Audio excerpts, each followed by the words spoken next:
Don't tell him. Okay, what did you do? What ones did you put in? Just don't tell him. It's roulette. Have you put, is there some mixed up ones there?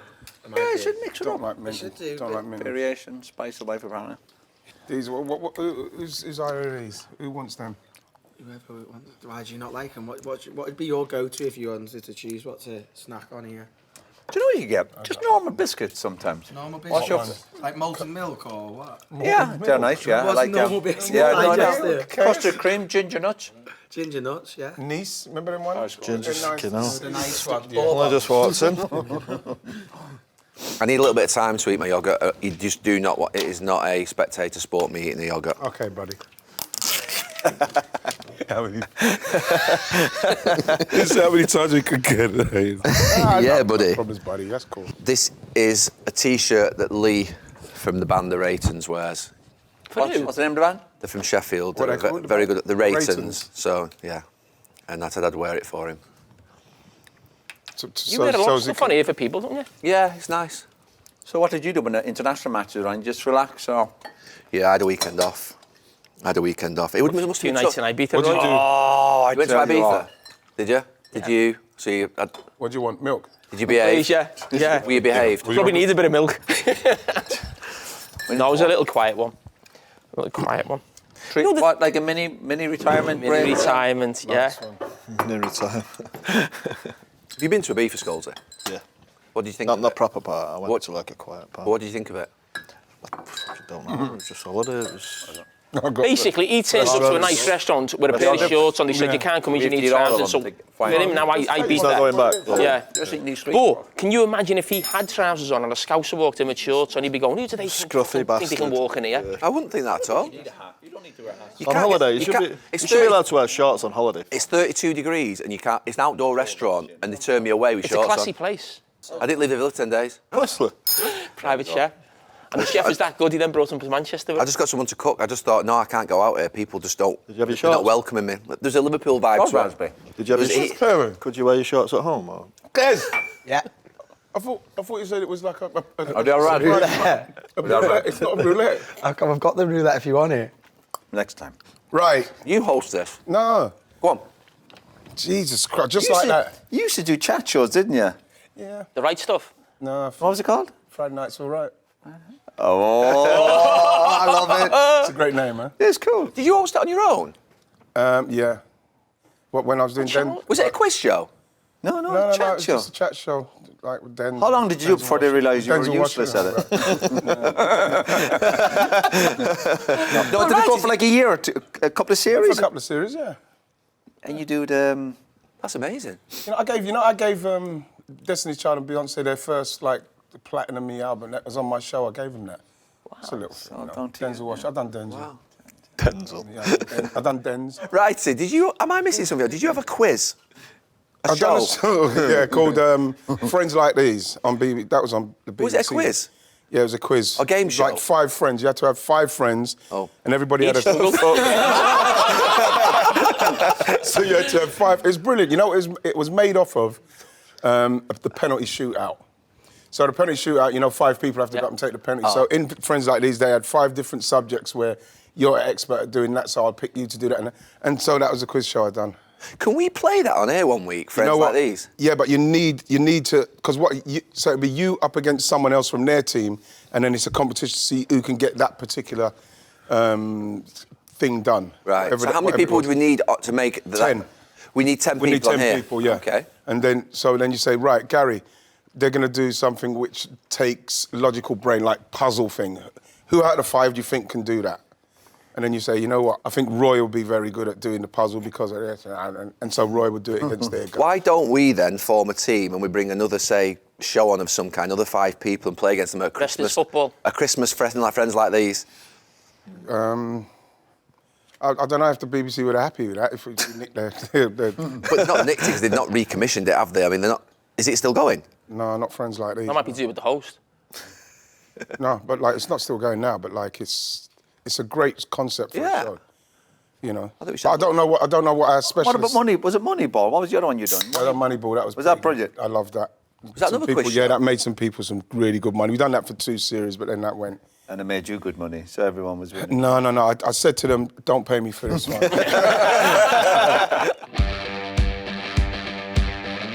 What position was you playing when you won the Youth Cup? Centre midfield. Right. Yeah, I was a striker as a kid. You played up front for England? I scored against Buffon. Haven't I told you that before? I know I played centre forward for England. I thought you were lying. I went to the tournament without playing in the qualifier. He asked you as well, didn't he? I was just going. That's why I didn't go. Yeah. He's got morals. I think if we'd had a Mane or a Salah, we could have won the league that season. I'd have just loved to have been able to go to the supporters bump, because Liverpool supporters were just brought up on the league. Why did you score so many own goals? If I'd have spent my career going, let that go, the biggest game of my life, I didn't. And a couple of times we could have easily gone in my own goal, but we win the European Cup. So if that means I have to put up with a bit of stick on social media.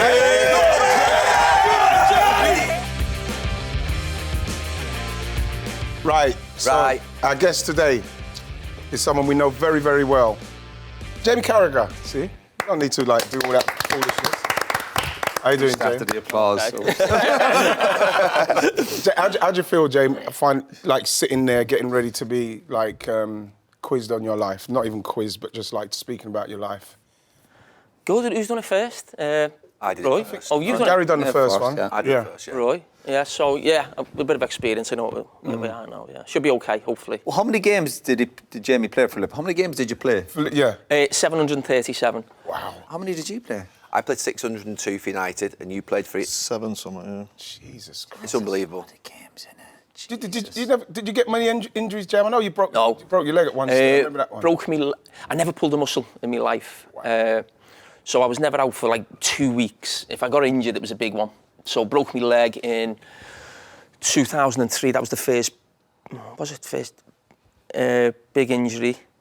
And what happened with that? Who done So that? Lucas Neal done that at Blackburn. Was it a bad challenge or was it? Yeah, I always remember I was playing left back and I think it was Vladimir Smyslin in front of me. He played a ball short, so it enticed them to sort of...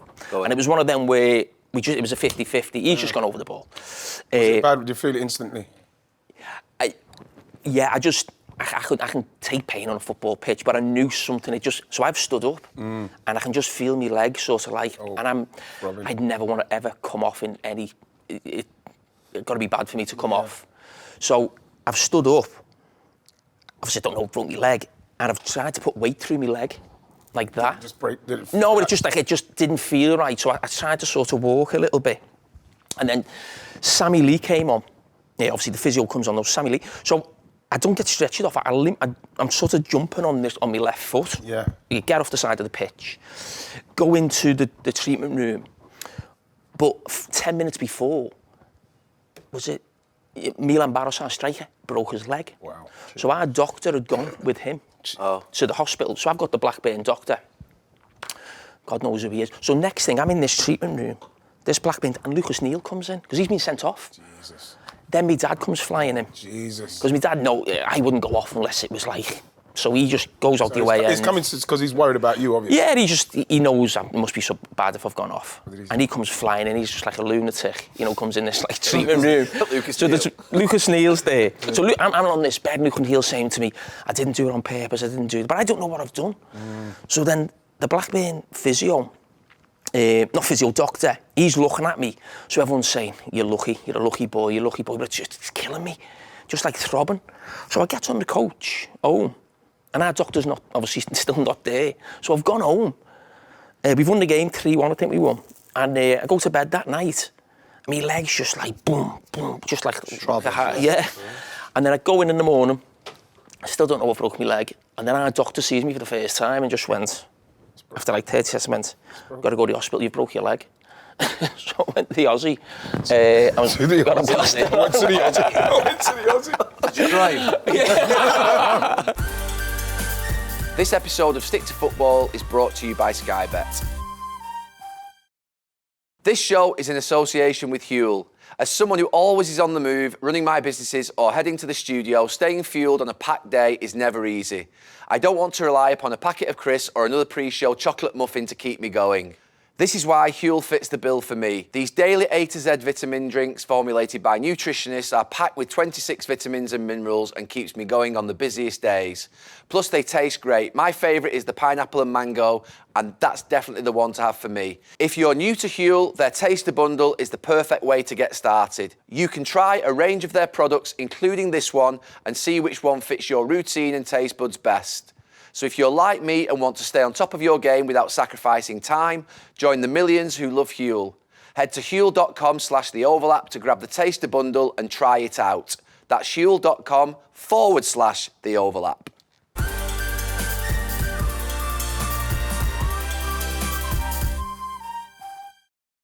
James, how old was you when you went to the Everton Academy wearing your Graham Sharp shirt? How old was you? And why would you do that? Why would No, you mean the Liverpool Academy wearing me Graham shirt? Wearing the Everton shirt, yeah. I went to... so you probably know, when you were 9 or 10, there was no... The clubs didn't start at 4 or 5 the way they do now. And the first thing I played for was your school's football. So, like, we was Bootle. So, Bootle boys, Liverpool boys, Wirral. We played Salford. You might have played for them. And it was almost like a Northwest thing. And the scouts would just go and watch Bootle boys, Liverpool boys, Wirral boys, because the best players would play for them. And then you get picked to go and play for Liverpool. So, I can still picture it now. We were in the dressing room at a school in Bootle on a Friday. I used to train Friday night, play Saturday morning for Bootle. And 4 of us went down to Liverpool. But I was a massive Everton fan.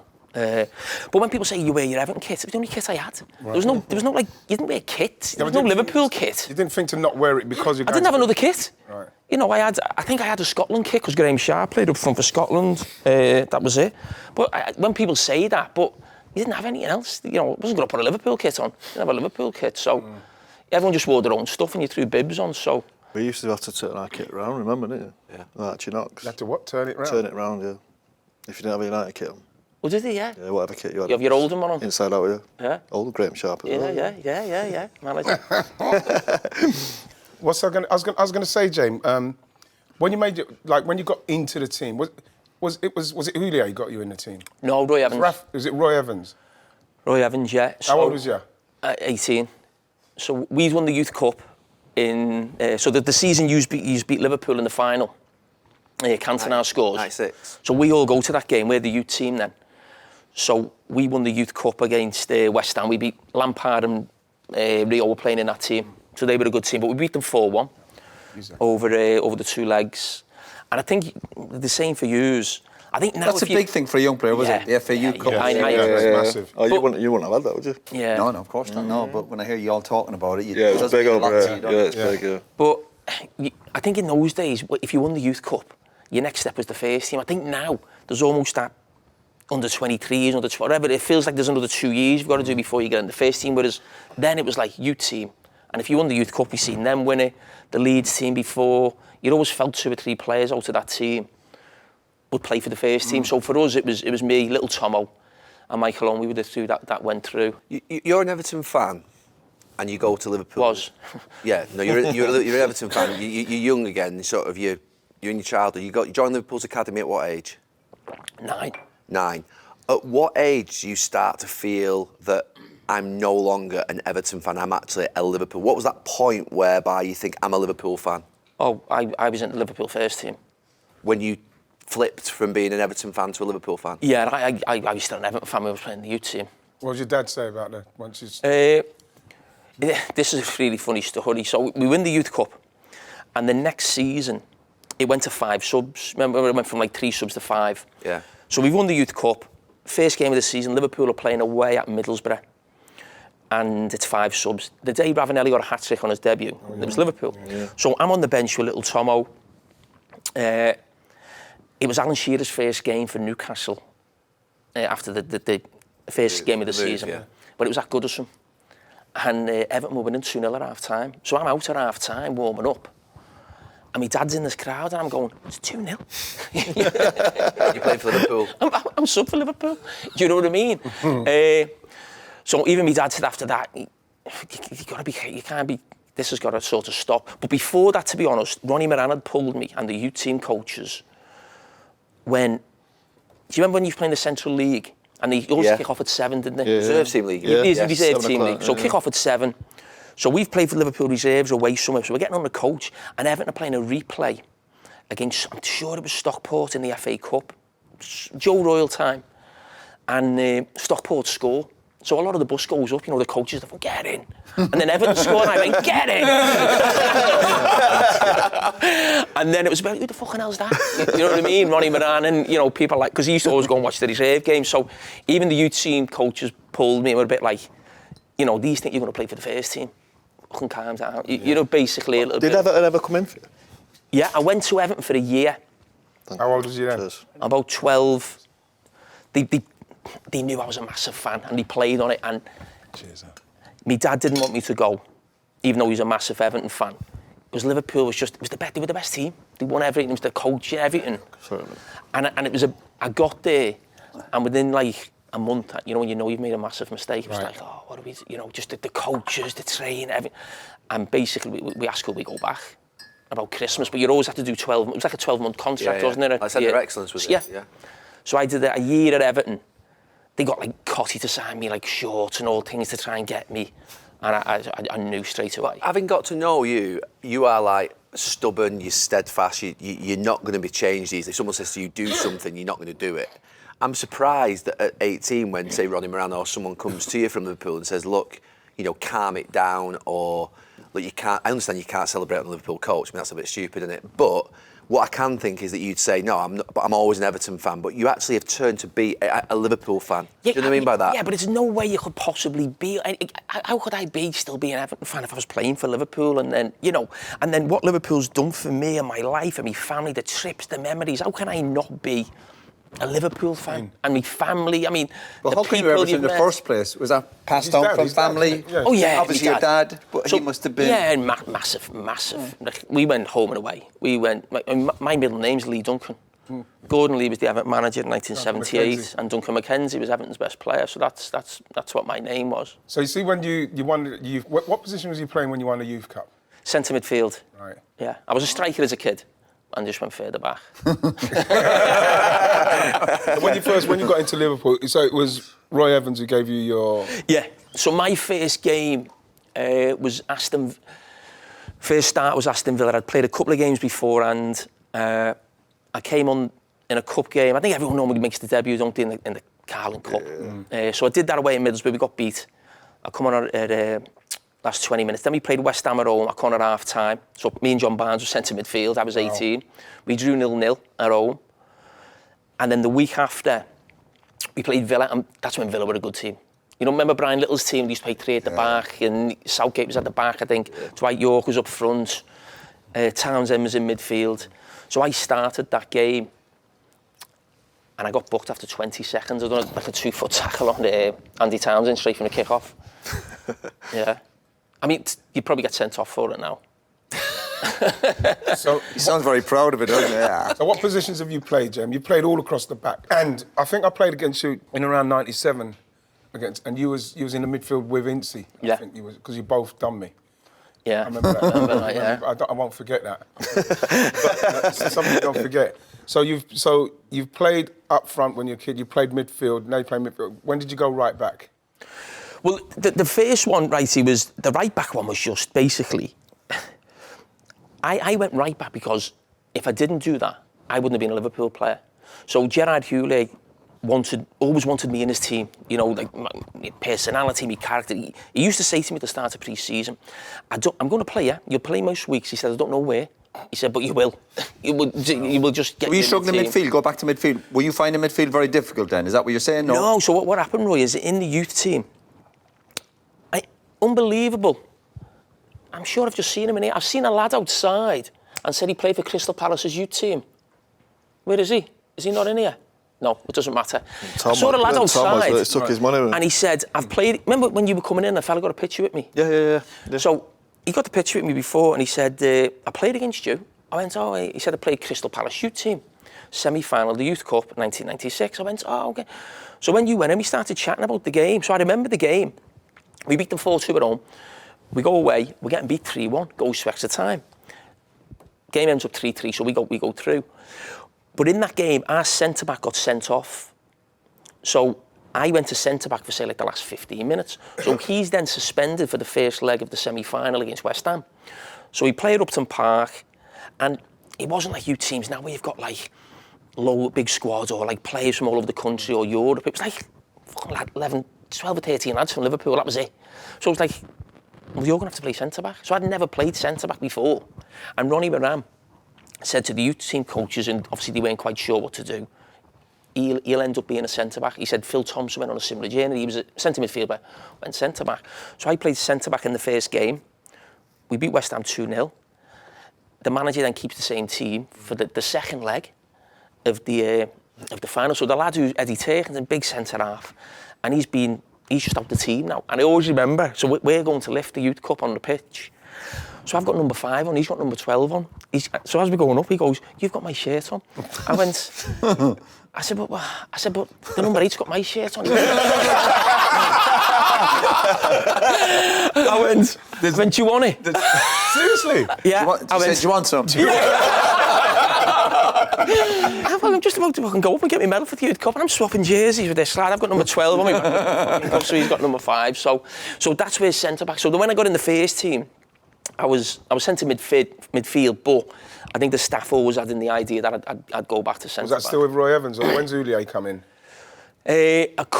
I did about 18 months, I think, with Roy Evans, and then Houllier came in. And that's where the centre-back thing really started. Roy Evans, it was a little bit more midfield. And then, Did you like Roy? Was he good? Right? Or Yeah. I mean, are you going to like him if he's the one who gave you a chance in the first team? Right? I think I'm lucky, privileged, really, in that when you think of Liverpool's past, it's always the boot room, isn't it? Stevie come a little bit after me, so his first thing was Gerard Houllier. I'm delighted that I got a touch of this boot room magic. What was it like that, Carragher, in terms of... You know what? It was like, I go back to sort of what the simplicity of it. And there wasn't, and then you sometimes think, how were Liverpool that successful? You know, what was it, what they did? And I watched the training was the same every day. There was not that much to it. There was a lot of small-sided games, but a lot of messages. And I was thinking about this the other day, though. Little messages in that game that I think we see even like the best managers do now. So you know when we see like the back fours and all the team are really together. There used to be a rule. A goal wouldn't count unless everyone was in the half. Yeah. So everyone would have to push out. So these things have always like... So it was the same message, but probably a different way of they do it now. But these little things of sort of two-touch, pace on the pass, you know, just the Liverpool way of sort of doing things. I was lucky that I felt like I got that education, obviously right through the youth, but also had a little taste of listening to Ronnie Moran and Roy Evans, you know, first team level. Who's the person that you class as being the coach that taught you football? Steve Highway. Wow. Yeah, I'd say Steve Highway. Because, and Hughie McCauley and Dave Shannon, definitely give them a mention. They were the youth team managers. But Steve, obviously had his playing career, but he had an authority to him that was like a little bit, I wouldn't say he was a school teacher, I don't mean that, but you know when you have a school teacher who you love but you're a little bit scared of? That's the headmaster. Yeah, it was a little bit of that where he could go for you at half-time, and he'd always go for me and Tomo, you know, on the youth team, because we were like, you know, two of the best players, but we were loud and aggressive, and we'd say something back, and we'd have a go at a referee, and you know, we'd always be causing a little bit of trouble. So he'd go for us if the team weren't playing well, and sometimes you'd think, "Fucking, I thought done all right." You know what I mean? Would you answer him back? Not as much as Tomo. not really that much me. I used to just say things, "All right, fair enough," you know, whatever. But Tomo would have a little bite back. You know, for a young lad coming through the clubs, I know United 1 or 2, so does it carry that extra bit of weight when they've played in the first team? Yeah. And they're working with young kids, you go, he's played there. But you know the thing with Steve Highway? He was still brilliant. What, like playing on the wing? Yeah. And he's over 70 now, and he's still at the academy, and he's like, he can still go down the left wing to cross the left foot. You know what I mean? So like, he demonstrates something. United tried to sign him a few months ago. So I'd probably say Steve Highway along with the other sort of youth coaches, yeah. What about when Gerard Houllier came? What was he like with you? Did you play? Because you went to left back. I read something. You played left back. Yeah. Now you've played up front when you were a kid. You played midfield, played right back, left back. Well, I played centre back the first year under Houllier, and there was a lot of talk. So when I hear about like young players now and the people having a go out and playing for big clubs, and what we had, I always think that's why I have respect for players who come through at a really big club, because you're learning on the job, aren't you? Yeah. You know, it's not, most of the time, a Liverpool or a United or an Arsenal will buy a player at their peak, and then you'll have them 5 or 6 years, they're amazing, then you'll probably sell them. So you don't see the end, you don't see the start, which is basically, you're finishing off at the end, you're hanging on for games, and at the start you're learning, aren't you? And you've got to go through your mistakes and your ups and downs. So it was, so the first season was centre-back, but that season, there was always talk of Liverpool need a centre-back, they've got a midfielder playing centre-back who's only 19, 20, and this is me. I'm reading this every day, and my family are. And in the summer, they signed 2 centre-backs who were brilliant for Liverpool. Hippier, who was an absolute legend, and Encho, who was fantastic when he come in. I don't think they realised how good they were, because I think the idea was to still play me alongside one of them, and the other one can back up, but it was a bit like, wow, we've got 2. So it was a bit like, where am I going to play here? And that's where it goes back to the full-back thing with Houllier. It was a bit like, so I'd never played full-back before in my life, played there for the first time at 22, and I was a good Premier League full-back. I was never going to be more than that. You know that. But I was proud of the fact that I probably played there for 5 seasons with Liverpool, played 50 games a season, won trophies, got in the England squad, but I was never going to be enough for Liverpool to win a league or a Champions League or play in the England team at full-back. I was a centre-back playing full-back and probably done as well as I Were you bombing forward all that, or were you more I didn't have the legs. But to be honest, we were never Did he encouraged. not want you to do that? No, Did he not just- really. Right. Not really, which suited me. Right, yeah. You were very narrow, weren't you, back then? We were Hard to 4 play. centre-backs. You were horrible to play Yeah, against around yeah. that time. Where did you want to play? Centre-back. Did you? Yeah. Yeah. Even from being young? Oh, Play no. centre midfield? Well, no, I always wanted to be... I was a centre-forward as a kid and scored loads of goals, broke all of the records. And I'll never forget, when I was go back to playing for Bootle Boys, I'm centre-forward, I'm playing a year up, but when the year come where it was my age, scoring wasn't enough for me. I wanted to be telling everyone what to do and, I'd been in the middle. So I said to the manager, I want to play... Well, I was only 11. I said to the school teacher, I want to play centre midfield next year. So you've always been an arsehole, haven't you? Yeah. I've always had a lot to What say. did they say? What did they say? Well, he said, all right, we'll put you midfield. And I always remember the first game of the season was against Southport, playing centre midfield. The game's just knocking, it's 0-0. And at half-time, because you can't say it at half-time, can you? He went up front, and I scored 3, we won 3-0. And that was the end of me playing centre midfield as a kid, but I always wanted to be Involved in the more middle and in- talk. What made you a good strike even as a kid then? Were you bigger than the others? Were you fast? I was quick. You were right. So I was a number 9 up front. I could hold it up. I was quick, scored goals. So then done that. Then I went to the Lillis show. I was at Liverpool as a striker. When I went to the national school, so I went to the national school at 14 as a striker. There was me. The other strikers, you wouldn't remember them. Jermaine Defoe there or not? No, he was a few years younger than me. Michael though? Yeah, he was a couple of years after me. I wasn't there with Michael. But when I was younger, I was quick. But I was a really late developer physically. So when we got there at 14, there was lads there who were 18 Bodies. physically. I was probably 12 or 13 physical-wise. So this idea of me running in behind and being a centre-foot, I couldn't. So I just basically then... I used to always come to feet, get hold of the ball, bring people into play. That was my game there. And I always say, Esky was sub. Emile was in the not Lillis show, but he come into the England squad. So me and another lad played up front. Emile was on the bench. You played up front for England? Yeah. I scored against Buffon. Haven't I told you that before? I know I played centre-forward for England. I thought you were lying. James, you playing that television, that No. under 15 No. what they used to have on the TV. I remember watching So what you had? Yeah, that was a nightmare. So what you had is you had Lillis show, and sounds mad this, but what they were doing was before at Lillis show they'd always pick the biggest players. So there's me and a few others who are okay, technically good, but maybe not the biggest. We think eventually these will be players, because there used to always be a criticism of Lillis show. No players went on to do anything. So I was the smallest in the group, and the biggest was a lad called Marlon Brooms. Yeah. Remember Marlon? So Marlon was in our group. We used to room together, and he said, so they used to start doing that probably at the start of sports science, profiling how big are your parents, how big are you going to be in the future, and all this. So they asked me and Marlon to strip down to our slips. And so he used to take that picture. Who done that? Where is that fella now? No, but basically, what he used to take that with him, and he'd say, the education to sort of young parents of young players was, don't worry about where you are at 14 or 15. So he'd say, who ends up playing centre-back for England or something? You know what I mean? It's him. Yeah. So it's me. Jamie, you know what I was going to say about the injuries? Because you never got many injuries. It's about 2002, you got 2 injuries, I'm reading there. It says hit by 2 serious injuries. What were they? So it must have been the broken leg. Yeah, that was one, so we know that one. The other one was a knee operation, which... Was that one? You didn't go to the World Cup 2002 because of that one? So at the start, so we've just won the 3 cups, 2001, 2002, pre-season, we were running on a golf course somewhere about 7 in the morning. I just feel something in my knee, the tiniest thing. This is just like a little nothing. Boom, boom, boom. Get to October, November, and this is getting sore. And do you remember there was a couple of years in the 2000s where the Champions League had 2 group stages? Yeah. So we've played the first group stage. Now there's a couple of good, I can't remember exactly who was in it. We get out and I'm getting to the stage where I'm thinking, can I carry on with this? And then the draw was done for the next. And the group was Galatasaray, Liverpool, Roma and Barcelona. And I'm like, there's no way in the world I'm getting a knee operation here. Yeah. I'm not missing them games. So I would say from Christmas to the end of the season, I was taking 2 anti-inflams a day. Jesus.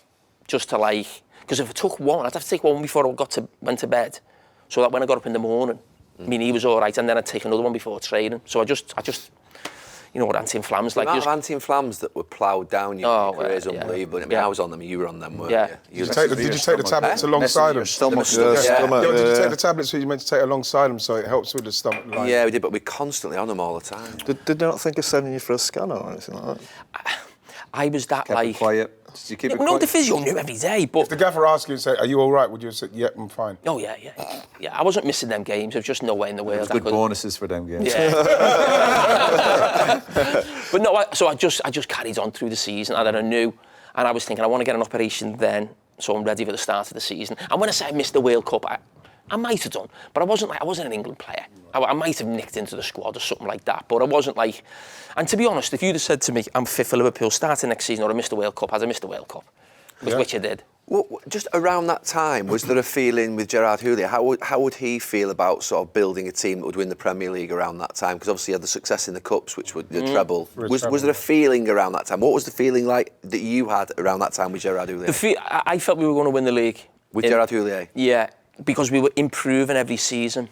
Every year was a jump with trophies, and then we finished second, and we were beating you quite regularly at the time. I think we had a spell where we beat you 5 times in a row. So psychologically, you're thinking we can take on United in a one-off game. And I think something similar happened to Rafa later, in that they probably are.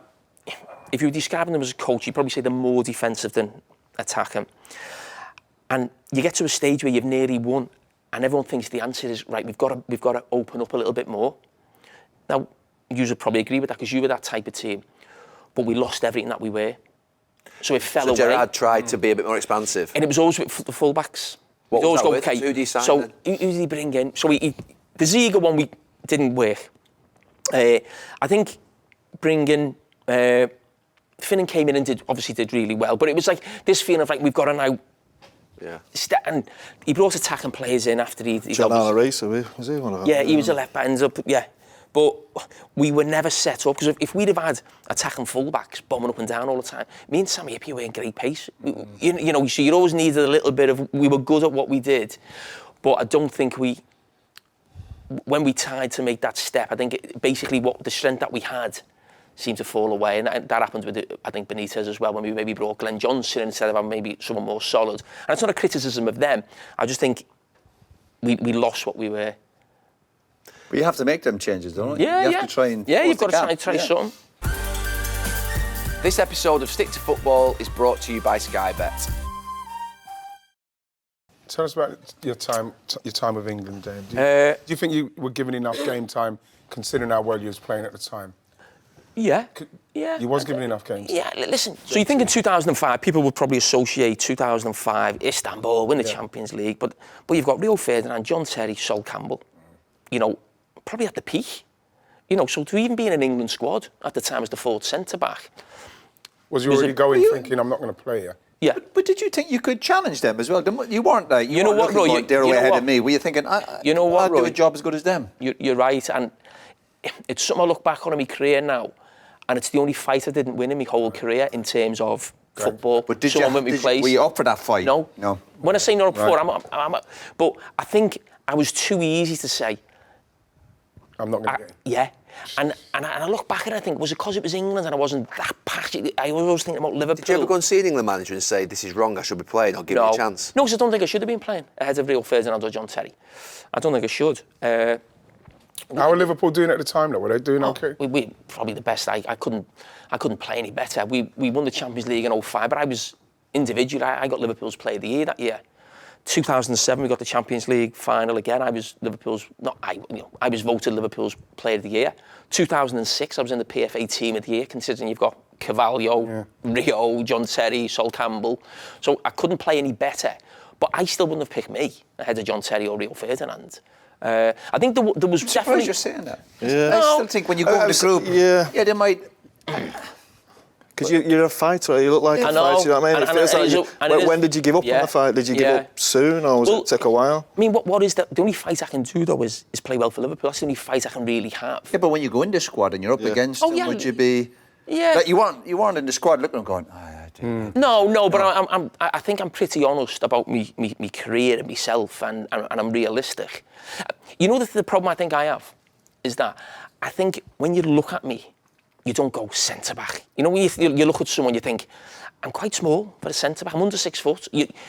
So I think people probably sometimes looked at me and went, you know, whether you got to England, and then you look at Rio, he's 6'3", lightning quick. John Terry's Sol Campbell's massive. And it's a bit like, even though I'm playing well for Liverpool, I think probably my own stature or physicality probably didn't help me in terms of, you know, you're going to pick me ahead of someone else. Did you play right back the odd game as well still?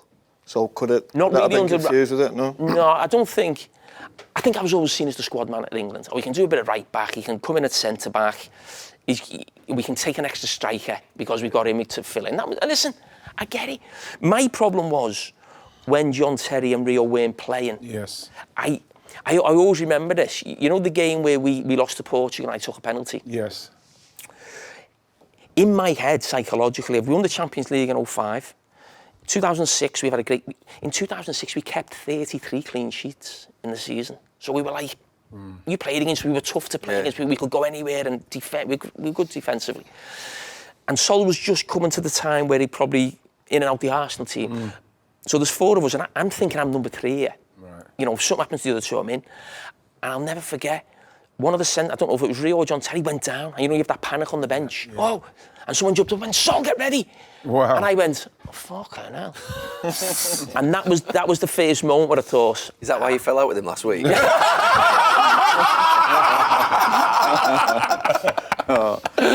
wanted them on? No. But James, but that would have been the moment where you're like, well, because we're talking about a manager that's probably going to put them lot in front of you anyway, even though you're thinking you're going to go in there, you're not going to play, but... Was that the moment where you went, you know what, what's the point? No, not so much then, because Sven went, so that was it was like a bit of a body blow. It was like, oh. And then Steve McClaren comes in, so I'm thinking, OK, new manager. I think John, they're playing. I think maybe Sol's out the picture a little bit then, so I'm thinking, OK, I am number 3 maybe. And then the end of that season, we played, but remember the first game at Wembley? You wouldn't have been playing, then you wouldn't have been playing because I played right back. The first game England played at Wembley, the new Wembley, was against Brazil. So all week in training, I'm centre-back. And so I'm thinking, OK, I think Rio must have been out. So I'm thinking, just playing the Champions League final, you know, being in Liverpool's Player of the Year, centre-back all day. Get to the Friday. And they changed it and put me right back. And someone else was in centre-back. And I was like, fucking hell. So they played a game, they're all 1-1. And on the way home in the car, I knew that was me done with England. But we still had another game in the midweek. So we went home for the night and come back. But I knew on the way home then that was like, I thought, I don't want to do this anymore. Even though you played, but you just... But I played right back. Right. And did you retire? Yeah. I didn't know you'd retired from Who played centre-back then? I think he put me about. Because I think initially, Ledley King played. I think Terry Venables was involved a little bit. Ledley King played. Yeah, but I think in the training he was playing like a holding position in midfield. Yeah. So it was a bit like because everyone used to think Ledley could play in there and Paul playing centre back. Yeah. So that, and then at the last minute it got changed, and I knew on the way home. And then I came back for the second game, and then I wasn't even right back. He put Wes Brown in. which was fine. You know what I mean? No big deal. But I that's when I was done. Wes was playing for United that season. I was injured. But then the Champions League, wasn't it? Well, listen, he did great there, didn't he, for United? Did you retire there and then? No, in my head, I knew that was me done. But then I said to Steve McLaren at the end, sort of went on holiday, had a little think about it, but I knew what I was doing. And then he come and see me, to be fair, in Liverpool. And he said, I'll play you the next game.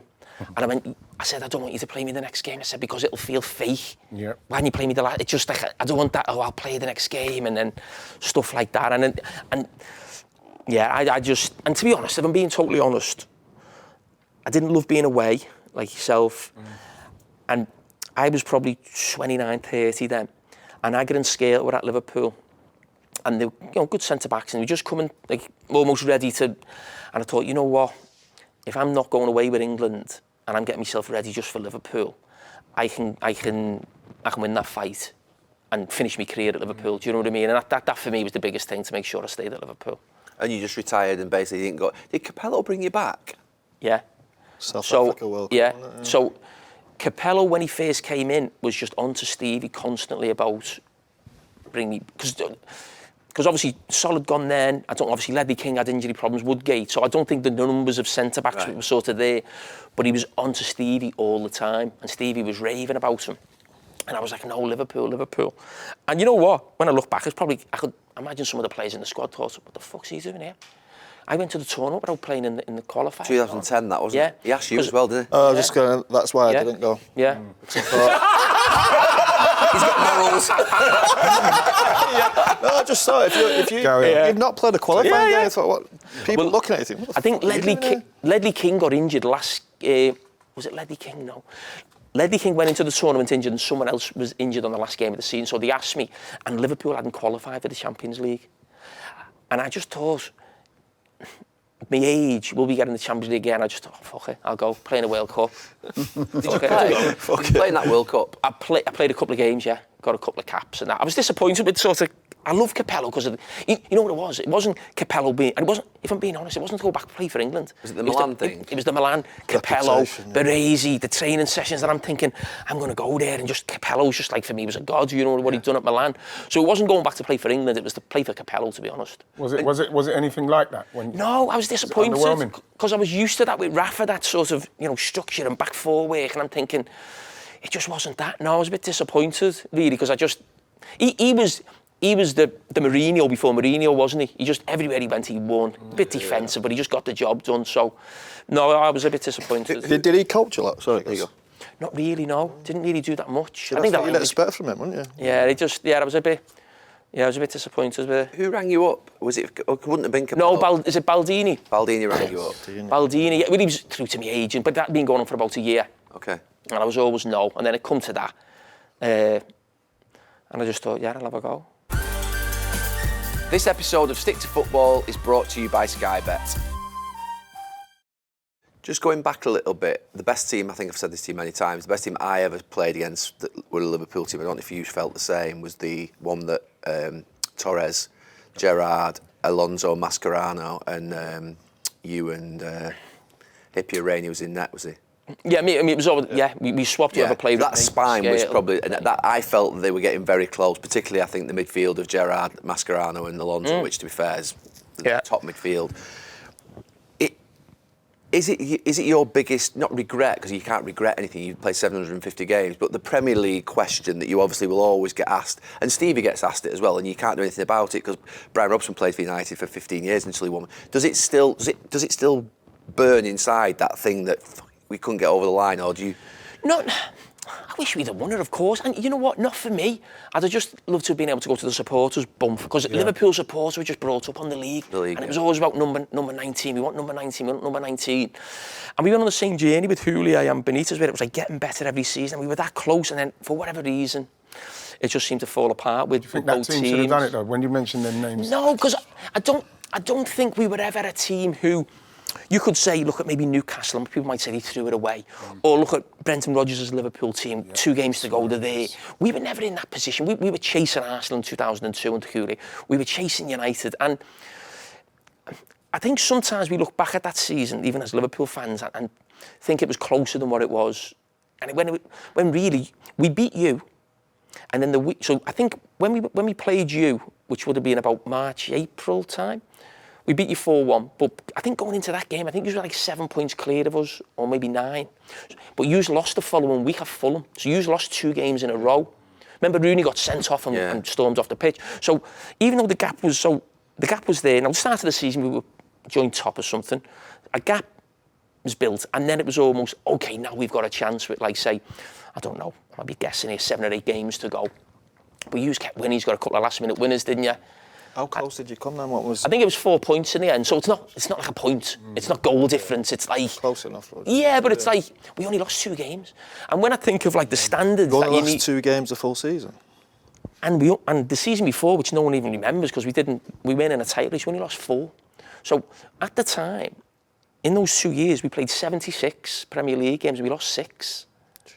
And you don't, and we weren't even that close to winning the league. I take it, I mean, obviously, it's obvious. Did you draw a lot of games? Yeah, we obviously drew a lot of games, but I mean, that again goes back to the nature of maybe the way we were as a team set up, maybe from the manager, did he take enough risks, or, you know, you can look at things like that. But, I mean, I always say when you say about winning the league, but I think from 2005 to, say, 2010, the Benítez years, but that was the best probably Man U team, wasn't he? With Rooney, maybe.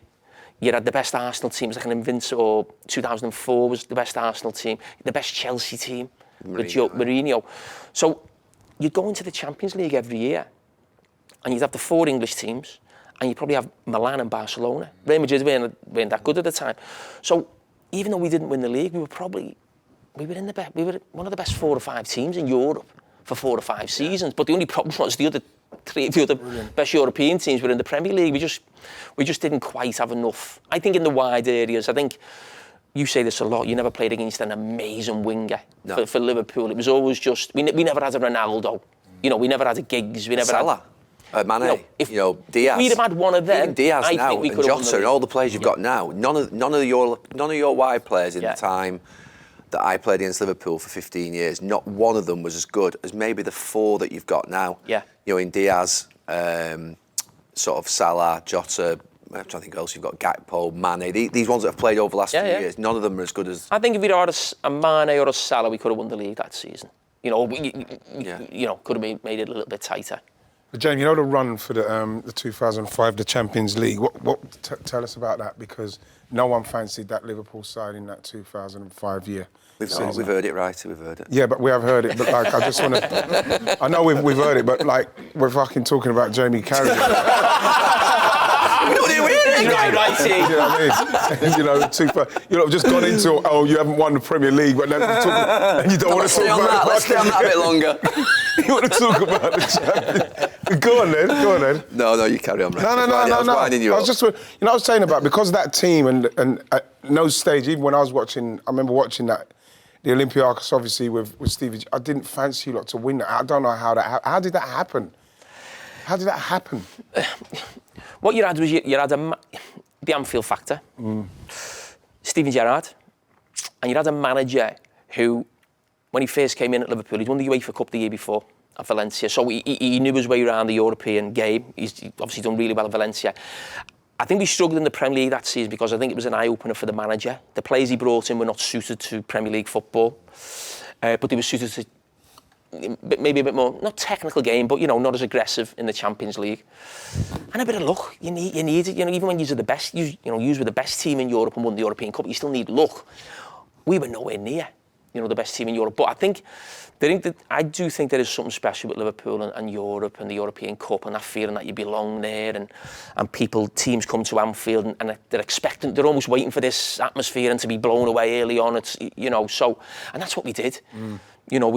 If you obviously know the Olympiacos game, but it really starts with Juventus in the quarter-final. Right. We're 2-0 up after 20 minutes, a typical, mad Anfield, whatever, and they were hanging on for dear life. And the Chelsea one is, for me, my favourite, most, best or most memorable game at Anfield playing Chelsea. It was just like... That intense, that, yeah. Yeah, it was... The thing with those two managers was... They were so into the detail, the setup about stopping each other, and it was the pressure going into those games where, as a defender, I always felt, and it wasn't just that, it went on for a few years, because we beat them in 05 semi-final Champions League, 06 semi-final of the FA Cup, and 07 in the Champions League semi-final. Don't forget, this is Mourinho's Chelsea, and they're a lot better than us. You'd go into those games as a defender. I remember just thinking, if you make a mistake, it's game over. There's no, this game is 0-0 or 1-0 either way. You just knew that's where the games were. So you'd be going into like a Champions League semi-final thinking, can't make a mistake here. Can't have like, and the games probably were terrible to watch, but it was just like, no mistakes, it was just, and I think of the intensity of those games and what was riding on them and the Mourinho, Benítez thing. Anfield and noise that night. They didn't like each other, did they? No. But they were the two. So Mourinho's won the European Cup in 04, comes to Chelsea. But Benítez has won the UEFA Cup. So almost these two young managers coming in to compete with, obviously, Ferguson and Wenger. But they were in... Yeah, I love those Chelsea games. Just like the... Not the... my favourite word in football is intensity. Because it doesn't mean anyone can say work hard, but you know that... I think intensity for me means giving everything, but you're switched on here. Everything's like one little mistake, and I just think that the levels of concentration you needed. I mean, is Liverpool the city? Because I mean, look, I've had my challenges with Liverpool fans. Yeah, it's because of the celebration in front of him when they scored that goal. But what you can never deny is the spirit of the city, the fight of the city, and the intensity of the city, and particularly defending each other. Where does that come from? That sort of like idea of we're in it together, and that sort of, because it is different than, I mean, I accept I come from sort of this part of the woods, you'll come from say, but I think Liverpool's got a very unique spirit, as there's no doubt about that. I think the people do sort of they'll stick up for each other to the very end, and they'll sort of, I mean, I can only talk from when I was as a kid, and I think it still gets brought on. You talk about like, governments and the establishment, and this is where it comes from about Liverpool fans not singing the national anthem or almost booing the national anthem. But that goes a lot back to Hillsborough, but for me it was almost before that. I can only talk about when I was growing up and, Margaret Thatcher, politics.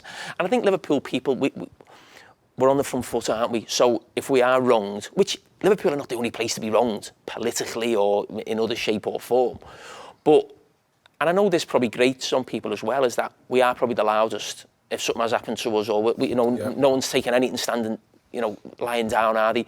If there's a fight to be had, like when we was in that lift with them two Italians. Oh, yeah. Sorry, another inside. That doesn't work for the show. Tell us the joke. What happened? Honestly. Me and him gets in this lift in Italy, and this is the tightest lift. Yeah. You're struggling to get forward in. And there's a mistake with the lift. It's gone up, and we think it's going down. So we're in this lift longer than we want to be. And these two young lads. No, but Jane, when we were going in, they kind of looked at us like, and we weren't. They didn't answer. So and then they started looking at the watches and that, didn't they? And we were both getting ourselves. It was all like. It's like all this, and then there's mirrors and there's all like that. It was like a film. It was like a film. So I'm thinking, as you say, Liverpool. So I'm thinking, we can't just stand here quiet as if we're intimidated. So I just start talking to him, even though this fella's face is there. What's going on with this fucking lift? Yeah. Give it a bit of like, fucking hell, use a fucking be careful. But the thing is that the one, because they were looking. They were looking. What happens? They were looking, and then. You felt the energy, James. Yeah, he was like, sorry, tattoos. Cut it with a knife, wasn't it? He had a spliff in his mouth, didn't he? Yeah. And so he's really giving it that vibe. And then he looked at me, then he turned around, but the mirror was that side. And I've always been told, don't take your eyes off of people if you think. So I was looking at him through the mirror, and I was fucking shitting myself. I would not take my eyes off of him. And then, the weirdest thing, James, we went to the top because we were trying to go down, so we ended up going. But then one of them came out. One of them stayed. And then what happened when we got to the bottom? So we're thinking, there's only one of them and there's two of us. Yeah. And he's gone, go on, you can go. And I'm thinking, he might be trying something here on the way out. I'm thinking, I'm just like, all right, no problem, I'm just thinking, be on your toes. That is your nature, though, isn't it? To think that someone's always... You know what I mean? Yeah, ready. But when you think of like someone like Rooney, Stevie... everyone's got... I do think, and it's not like, we like to think of ourselves as different, but most lads from Liverpool, even if you've got, I don't know if you've got a couple of lads from Liverpool in the squad, normally they'd be quite lively. They'd have a little bit to say, wouldn't he? Stevie wasn't like that, though, was he? No, but I mean, aggressive. You and Wazza like that, yeah. but not really Stevie. No, but what I'm saying is he'd leave one on you in a game. Oh, he'd like a bit of like... I mean, in the left, I'd be looking for a fight in the left. He tackled everything. Yeah. He tackled everything. Yeah.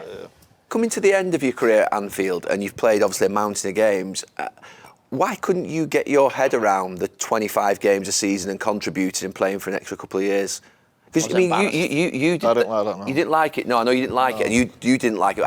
I sort of, obviously, through my injury, I did that quite a bit. I got 25, 30 games. It's better than the alternative of going playing 40 somewhere else. Why couldn't you get your head around that?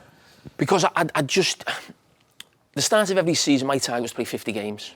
So from 2000 to 2009, or whatever, that decade of 10 years, I played 50 games, over 50 games in 9 seasons, and the only one season I didn't was when I broke my leg. So that was just what I did. I played every 3 days, and that was just my mentality. And if I hadn't have done that in my mid-20s, I'd have left. I couldn't... You'd left the club? Yeah. There's no way I could have accepted being a sub or, like, you know, building up to a game and you're not involved. And then it got to the stage at the end where I thought, well, I'm not going to leave Liverpool at 34. I want to be a one-club man. I'll put up this for 18 months. But I was embarrassed, you know, like... the worst bit was the day after the game. We'd be, like, training with, like, the subs and a few of the kids. And nothing wrong with that, because some, you know, players come down, passing experience. And you'd see the lads sort of just warming down and stretching. And you know what it's like, a manager and a staff, they're all over the first team players, and rightly so. And you're just thinking, what am I doing? You know, And I nearly finished halfway through a season with Brendan Rodgers, and he just said, no, just stick with it. And he ended up putting me back in the team. So I played the last sort of like 10 or 12 games of a season. It was a brilliant way to finish. Most probably players at my age would probably finish sat in the stand. I was playing every week for Liverpool. We weren't a great team. I think we finished 7th or something. But I played every game, did all right, did well. So not embarrassing myself, but like... So then people said, why don't you carry on? I was like, no, this is the best time to go. I'm playing, I'm doing all right, not embarrassing myself, get out now. So it was just... Did you get a send-off, was it? Yeah. Oh, yeah, when I think of the players who play for Liverpool, much better than me. I mean, I've come out at Anfield, whatever you call it, fucking 2 teams are lined up. Yep. And then Guard of Honour? Yeah, Guard of Honour. And then the cop put like a thing for my name up, and I'm thinking, wow, the last game of footy at Anfield. And then you think of the players Liverpool have had better than me, who've like probably just had to leave out the back door, or a transfer's happened and they've gone. No time to say, you know, goodbye or whatever. So it was nice the way it finished. Why did you score so many own goals? It's a serious question. We'll edit this one out, won't we? No. 7. No, but what I'm saying to you, I know you played a lot of games, but... You know what? Hey, and then you know the greatest ball-playing centre-back of our time, Rio Ferdinand, scored 5. So it's only 2 more. Rio got 5. Rio So can we get that out there? Yes. Yeah, okay, let's put that out there. That's a good start. And I played a lot more games in Rio as well, so we can get that out. We let it that bit Yeah. But you know what? You're right. Sometimes I look back now and I pass this on to my son. I was that like... doing anything to like fucking stop it or thinking I'll throw myself at this, and sometimes you go, you can't actually. Sometimes when a cross comes, you gotta fucking let it go. And if a fella scores, he scores. But you know what I would say? It doesn't bother me when people fucking take the piss or laugh about it or whatever. In Istanbul, I did the same, and the ball went past the fucking post, and we won the European Cup. So if I'd have spent my career going, let that go, the biggest game of my life, I didn't. And a couple of times I got there and it could have easily gone in my own goal, but we win the European Cup. So if that means I have to put up with a bit of fucking stick on social media. And I've got one last question. I'd like you, as the most, I would say most devoted Liverpool players of all time, and there was basically a song that said a team full of Carraghers. I'd like you to pick your greatest ever Liverpool 11. Okay. Which is basically combines, obviously, the players that you haven't played with in the last sort of 10 years under Jurgen Klopp. I would go with Ray Clemence just over Alisson, just for the fact that he won so many trophies. Right back... Who are the options? Rob Steve Jones. Nicol? No, Phil Neal or Steve Trent. Nicol? Trent? No, Steve Nicol not coming to it? Yeah, but I think he might do a job for me at left back. When you think of players who played for, say, like AC Milan and stuff like that, we go, oh, he's won the European Cup 4 or 5 times. We go, wow, Madrid and Barca players. Phil Neal won 4 European Cups. Yeah. It's unbelievable, that. But you know what? I think if I was asked this question at the end of Trent's career, I'd probably say Trent. But I will go with Phil Neal for the fact that he's won 4 European Cups. I would go with Virgil van Dijk and Alan Hansen. Wow. Those That'd be two. brilliant. That'd be. I think that'd be a great partnership. I mean, Andy Robertson may come into the equation, but I don't think Liverpool have had a history of unbelievable left-backs. Even when they were really successful. I can't believe how well he's done him. It's unbelievable, isn't it? Yeah, From where he came from. The baby. Yeah. Incredible. But I think... The baby. He didn't say hello to you, did he? Oh, he surprised me. At least we got snubbed by Ronaldo. Left back, Jamie. I'm going to go for Steve Nicol. Oh, He played left back and he had a great combination with the guy in front who's going to play, who was John Barnes in that late 80s team. And Steve Nicol was a player a little bit similar to me, right back, centre back, left back. But I think he was that good for Liverpool. He's got to be in the team. Yep. So I'll go with Steve Nicol at left back. Suey has to be in the centre of midfield. So I've got John Barnes on the left. I've got Graham Souness in the middle alongside Steven Gerrard. On the right would be... Did you like Ronnie Whelan, by the way? Did you rate Ronnie? Yeah, Ronnie great done well. player. Right, just Yeah. one. Yeah. No, he was a great player. Yeah. On the right, Steve Staunton. On the right. On the right. On the right. Who are the options? Obviously, Mo Salah. I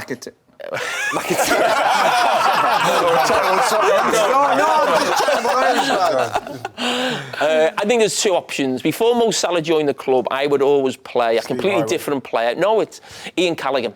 Ian Callaghan. So Ian Callaghan is the only Young player guy like Ian who has played more games for Liverpool than me. Yeah. So he's played 860 games. Jesus. Wow. And he played for Amazing. Liverpool. He won the second division with Liverpool. And then I think his last game, one of his last games was the 1977 European Cup final. So you think of that journey of being a second division player, local player. Wow. So he's played the most games. But Mo Salah's got to go in on that right side. And Up front. Kenny Dalglish's got to play. With Rushy or Suarez. It's got to be... I think Ian Rush goes in because of what he won. I think if Luis Suarez would have won the league with Liverpool, Luis Suarez didn't win a trophy. I think he won one trophy with Liverpool. I think if Luis Suarez had got a league title and a European Cup to his name, I think I'd have put Luis Suarez in. Jesus, but I think Ian Rush, you think of what he's in those cup finals against Everton. I was crying on the way home, but yeah, Ian Rush would have to play. You know something? There you go. That's one for Liverpool fans to try and beat. Debate. Yeah, to debate. that's a good Jamie's team. best Not bad ever team, Liverpool ever. Well done, Cara. Nice.